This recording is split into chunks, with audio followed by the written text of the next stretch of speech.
Madame la présidente, madame la ministre, monsieur le rapporteur, chers collègues, une nouvelle fois, je suis heureuse de prendre la parole à ce stade de la discussion, car les amendements de suppression déposés par la majorité vont probablement faire leur œuvre et limiter drastiquement les discussions. Et je trouve ça vraiment dommage sur des sujets d'une telle importance. Permettez-moi donc de vous exprimer ici mes craintes concernant l'énergie éolienne. Des craintes certes classiques, en ce qu'elles rejoignent les préoccupations fréquentes des Français, liées à des modifications majeures de nos paysages, de notre patrimoine et à ses effets sur les habitats naturels, la faune et la flore.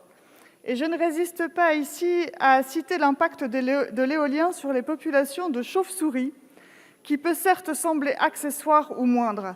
Pourtant, il a été démontré depuis plusieurs années maintenant le caractère essentiel des chauves-souris dans la lutte contre les ravageurs de la vigne. Et vous comprendrez donc pourquoi j'y suis sensible. Les chauves-souris sont en effet friandes de petits papillons, insectes et autres nuisibles, véritables bêtes noires du vigneron, qui étaient jusqu'alors exclusivement combattus à l'aide de produits chimiques.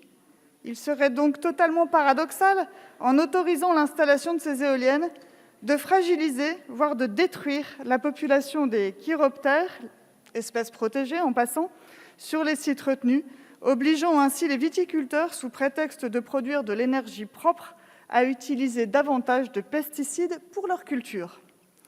Des inquiétudes qui concernent également le bras de fer quasi systématique qui entoure les projets d'installation de parcs éoliens entre associations de riverains, élus locaux et promoteurs des projets.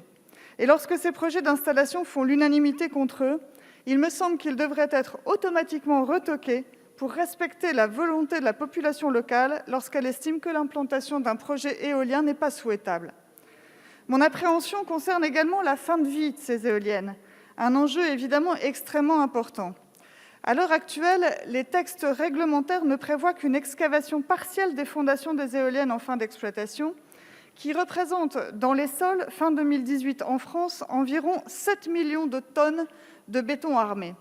Il est donc particulièrement nécessaire de prévoir l'obligation de démanteler totalement les fondations des éoliennes en fin d'exploitation, en prévoyant une remise en état des terrains par des terres comparables à celles existantes à proximité au moment de cette remise en état.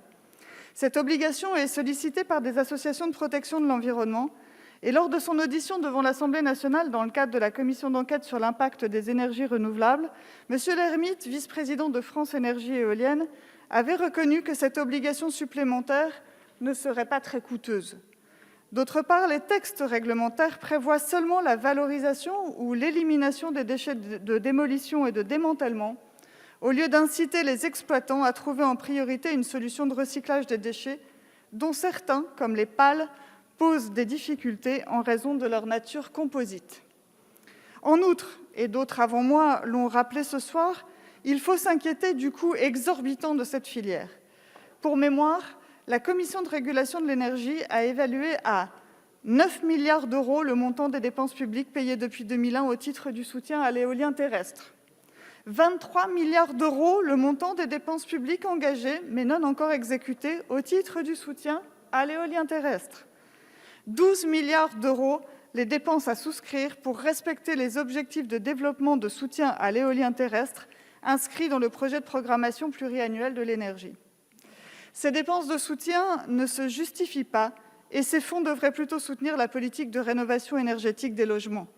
En conclusion, je me contenterai de rappeler ce soir les propos du Président de la République qui, en janvier dernier à Pau, estimait que le consensus sur l'éolien est en train de nettement s'affaiblir dans notre pays et rappelait qu'on ne peut pas imposer l'éolien d'en haut. Tout est dit. Je vous remercie.